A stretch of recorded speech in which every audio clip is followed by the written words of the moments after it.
Mahalaga po sa taong may anxiety na ipaalam nyo po sa magulang nyo, hindi sa pamilya nyo. Malaki pong impact nun, malaki pong naitulong nun sa inyo na malaman po nila. At saka yung mga kaibigan mo na nagsusupport po sa iyo, ipaalam nyo po yan sa kanila. Mas maganda po yun na malaman nila kasi habang may tinatago ka sa kanila na sinasabi nga nila na mental problem, huwag po ninyong suluin yan. Mas maganda po na ipaalam natin kasi habang may nagkukumport po sa inyo, halimbawa ito asawa mo, kapatid mo, magulang mo, naiintindihan ka rin po nila kahit paano. Mayroon po talaga na iba, ipapaliwanag ko na rin po sa inyo na hindi po talaga sila nakakaintindi.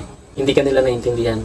Kasi iniisip po nila na nagkukunwari ka lang, iniisip po nila na nagbibiro ka lang. Kasi nakikita nila sa pagkatao mo, nakikita nila sa aura mo, o di ka sa itsura mo na ito naman tong tao na to ganitong nararamdaman nakikita ko naman parang walang sakit. Mga ganun po yan. Kaya kailangan, pag mga ganun po ang nagiging reaction nila sa inyo,